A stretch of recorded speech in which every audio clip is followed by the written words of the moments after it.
Hello everyone, আজকে আপনাদের সাথে শেয়ার করবো টাকি মাছের ভর্তা। সো চলুন শুরু করি। তো ফার্স্টে আমি মাছটাকে দুই ভাগ করে এখানে মোট চারটা মাছ নিয়েছি। এবার এই মাছটাকে ধুয়ে নিব। আগে থেকে ধোয়া ছিল, বাট আমি আরও একবার ধুয়ে নিচ্ছিলাম কারণ একটু ভালো করে যেন ক্লিন হয়ে যায় এর জন্য।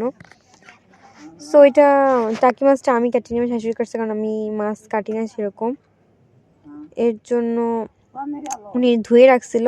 তাও আমি আরেকবার ধুলাম কারণ সেকেন্ডবার ধুলে ভালো হয়। সো এবার এখানে আমি ঝাল, পেঁয়াজ, রসুন সব ওই পানিতেই ধুয়ে নিচ্ছিলাম। এখানে আমি অল্পই পরিমাণ দিচ্ছিলাম। এবার দিচ্ছিলাম হলুদ, লবণ আর একটু জিরের গুঁড়ো দিয়ে ভালো করে এটাকে মাখাচ্ছিলাম। এটা মাখিয়ে আমি কিছুক্ষণের জন্য এটা একটু রেস্ট রেখে দিব, জানি এটার ভিতরে একটু ভালো করে মশলাটা ঢুকে। এবার আমি ঝাল, পেঁয়াজ টিয়েছি এখানে সব কেটে নিয়েছিলাম। এবার মাছটাকে আমি ফ্রাই করতে দিয়েছি। মাছটাকে আমি উল্টে পাল্টে ভালোভাবে ফ্রাই করে এই তো নামিয়ে নিয়েছি। এবার আমি কাঁটাগুলো বাছিয়ে নেব। এই তো আমি সুন্দর করে কাঁটা বেছে নিয়েছি।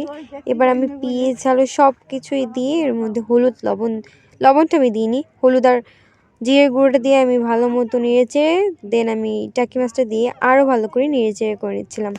নাড়াচাড়া করে এটাকে হলো আমি পাটাপুতে বাটবো, কারণ শিলপাটায় বাটলে অনেক সুন্দর হয় ভর্তা। সো বাটার পরে এই তো আমি হাত দিয়ে মাখাচ্ছিলাম। এখানে আমি শুকনো জল অ্যাড করছি 4টা, কাঁচা শুকনো জল 2টো অ্যাড করছি। দেন এবার সরষের তেল দিচ্ছিলাম। সরিষার তেল কম হয়ে যায় বলছি আমি আরেকটু দিতে, কারণ যত সরিষার তেল দেবেন ভর্তা তত বেশি টেস্ট লাগবে। সো এই তো ভর্তা রেডি। এবার আমাদের সংখ্যা অনুযায়ী আমি ভালো মতো গোল গোল করে নিচ্ছিলাম। কেমন হয়েছে কমেন্টে